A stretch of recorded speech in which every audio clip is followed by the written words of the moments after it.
You're listening to KPFT Houston. Listeners have been asking, what is a legacy gift? To protect your assets while living, legacy gifts typically occur after death. For those that don't have children, most legacy gifts are larger and occur after death. For questions on naming KPFT in your will, IRA, or life insurance policy, contact Robin Lewis at 713-526-5738.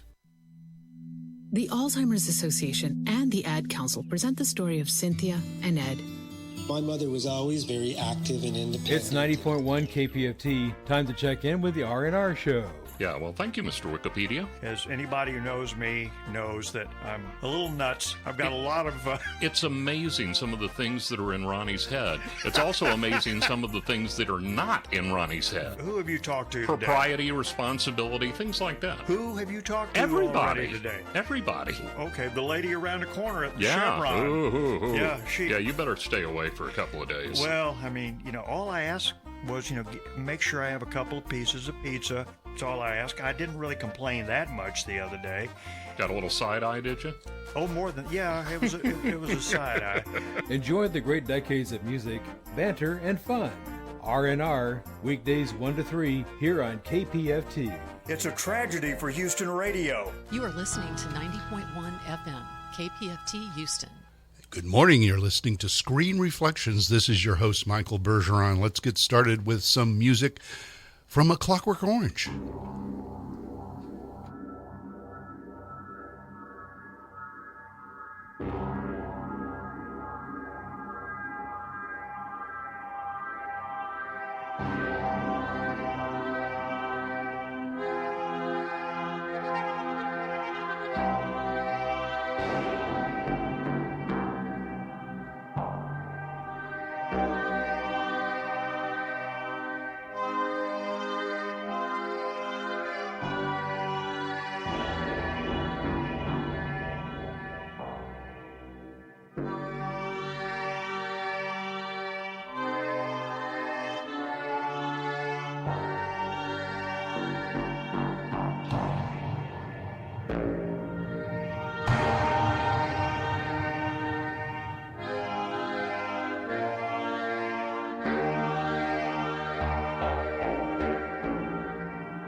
Apollo 13 flight controllers, listen up. Give me a go, no-go for launch. Booster. Go. Retro. Go. Vital. We're go flight. Guidance. Guidance go. Surgeon. Go flight. Ecom. We're go flight. GNC. We're go. Telmuse. Go. Control. Go flight. Procedures. Go. Inco. Go. FAO. We are go. Network. Go. Recovery. Go. Capcom. We're go flight. Launch control, this is Houston. We are go for launch.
This has been music from the motion picture Apollo 13, conducted by composer James Horner. And right now, let's do something a little different. Let's listen to some excerpts from an interview with Cindy Williams. This is going to cut into the middle of the interview where we're talking about George Cukor, along with American Graffiti. Let's give that a listen. You follow that up with the George Cukor film, Travels with My Aunt, which is a pretty incredible film. No, you're out of order here. Oh, okay. Oh, wait. I beg your pardon. You're right. That's right. Well, and that's... I'm not sure that I didn't do Drive, he said before. No, I guess you're right. I never thought of it like that, because I never thought of it in a chronological order before. But yeah, you're right. I mean, right, Mike. Here you are working with this director who really is old Hollywood. I mean, he was directing in the silent era. Was he? Well, I'm sorry. I have not much stuff about my dogs. You need to go out. The door's open. Go on. Yes, and he was. I'm sorry. That's okay. I was just trying to have a bite of this chicken sandwich before I faint today. So, Mr. Cukor, sir, that's how I referred to him always, was just that. He was another total genius, and from the old school, and very disciplined, and expected everyone to be disciplined, all his actors especially, and he directed scenes. He didn't just direct, cuts. He did the whole enchilada plate. You would hate me saying that, putting it like that, but he directed the actors in scenes, and he directed his cameras, his shots, and how he knew how he was going to edit it. He's a brilliant man. I mean, it was like surreal. I was just so lucky and blessed to, be able to work for him. And you must have, where were you shooting? Were you shooting in England? Were you shooting in Europe? Because the film takes place all over, they go to Europe and Africa. Right. No, we shot in Spain. Okay. At these studios in Spain called Studio Roma, El Studio Roma in Spain, in Madrid. Did George Cukor ever tell you why he cast you? I mean, it must have been pretty intense. He was just, I think he was down to the, wire, and I went in at the very last minute, and I if I think about it,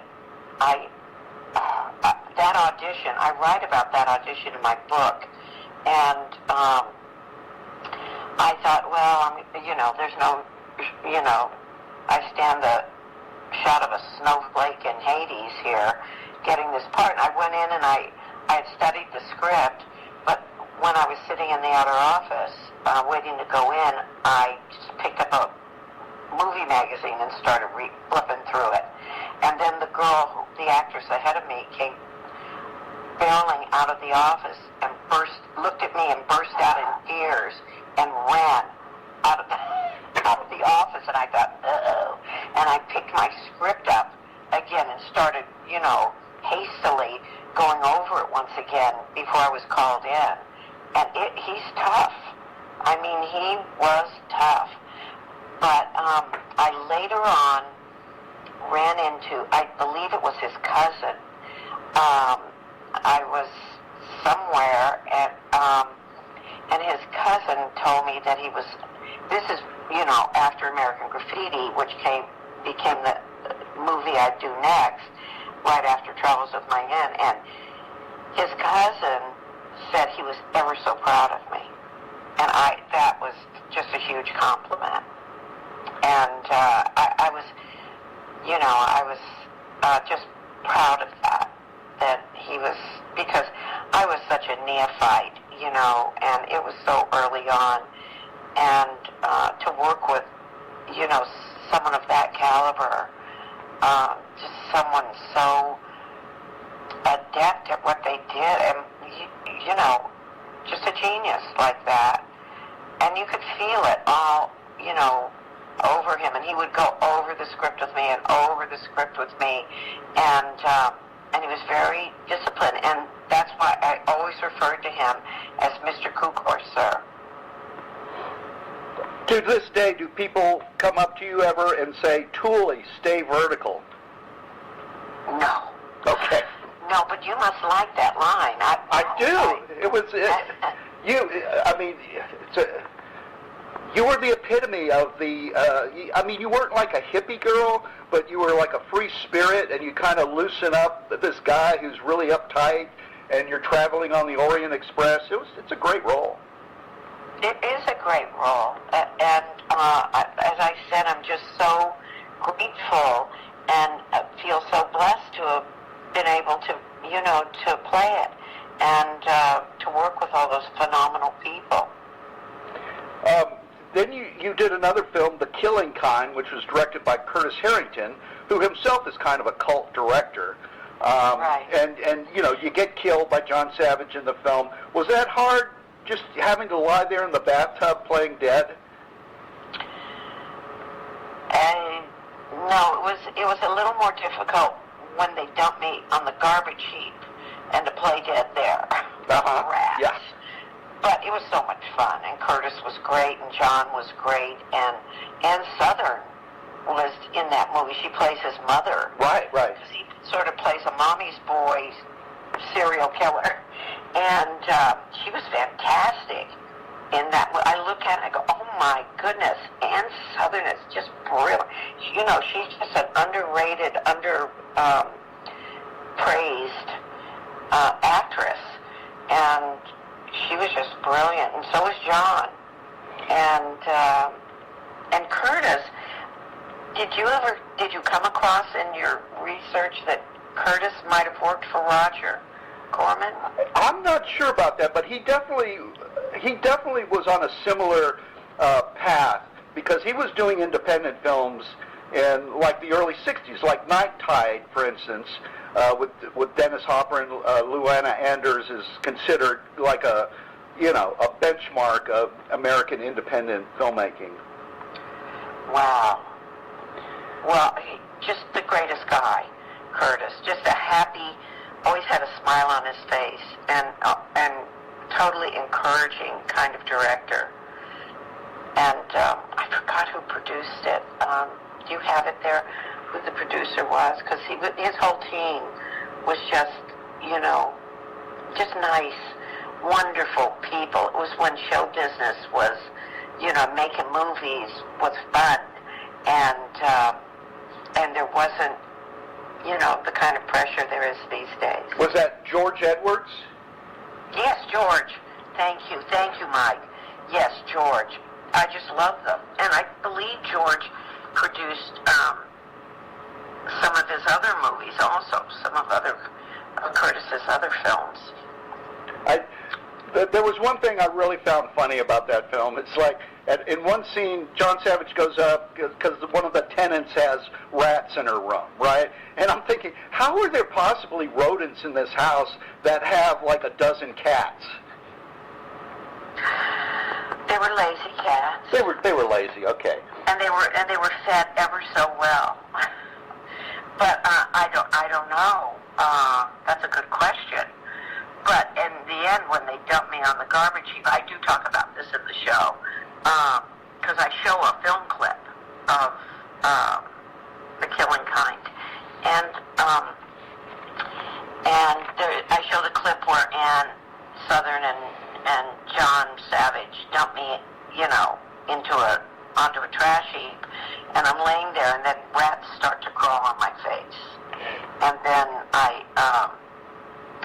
I said to Curtis, I said, do you want me to die with my eyes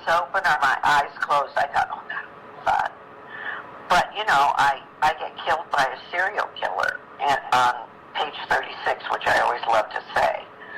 You know, it sounds so... And it was fun. It was just fun. And, and the rat that... I talk about this in my show.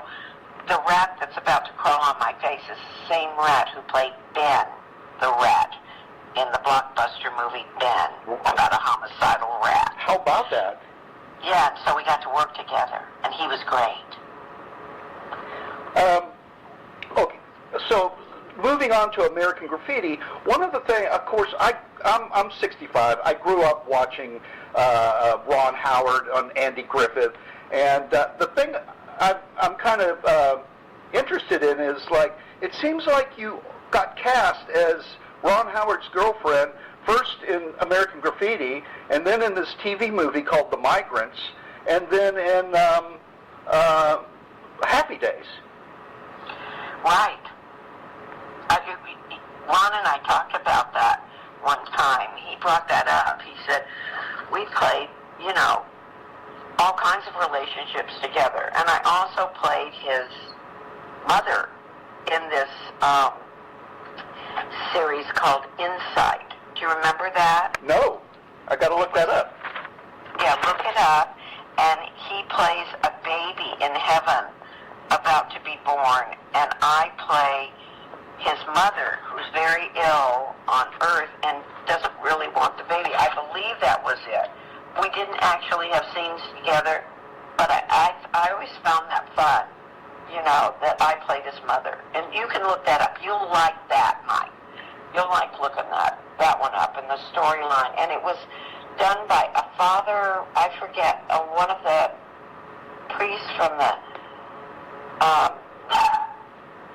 I forget who, the producer was a priest. And all the money, you know, went to Catholic charities. And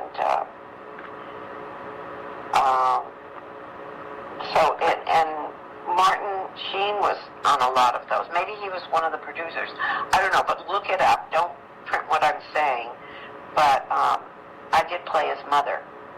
I played his mother, he played his son, I played his girlfriend, his wife, his girlfriend again, and his tramp girlfriend in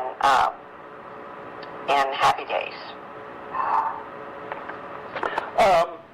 Well, and by coincidence, one of the other actors in American Graffiti, Charles Martin Smith, you played opposite him in Love American Style. Was that made after American Graffiti? I believe it was. I believe that episode was. I remember Charlie and me on the set and having fun. We also did it was on stage. We did something together. But yeah, one of my favorite people, Charlie Martin Smith. Just wonderful. Wonderful director also. So did Harrison Ford steal your car during American Graffiti? I mean, in real life? No, he didn't steal my car. He asked if he could borrow my car to go to his laundry. And he didn't come back for 3 days. So, I would have gotten worried the second day. No, well, kind of. And then when he did come back, I asked him, you know, what he was doing, and he said he went to see The Godfather. And I asked him, is it that long? Thank you for listening to Screen Reflections. We're headed to a long time running, and Lua is going to be the host for that. You're listening to KPFT in Houston, 90.1 FM. This is your host, Michael Bergeron. Join us next week for Screen Reflections. If you came across someone struggling with hunger, how would you recognize them? By their clothes, their age, the way they speak? Would you notice a 16-year-old boy who got his first job, not for extra spending money, but to help feed his little sisters? Or a mother who's in between jobs and sometimes goes to bed hungry so her kids can have dinner? Or a 14-year-old girl who signs up to every after-school activity, not to make friends, but just to get something to eat? Or a retiree who fell ill and had to choose between getting medicine or groceries. I am the 1 in 8 Americans who struggle with hunger. People you pass by every day but never knew were hungry. I am hunger in America. Hunger can be hard to recognize. Learn why at IamHungerInAmerica.org. Brought to you by Feeding America, 200 Food Banks Strong, and the Ad Council. This message is for Shauna, my mom who just finished her high school diploma. I wanted to say I'm so proud of you for finishing school. You told me it's never too late to achieve your dreams. I hope to make you as proud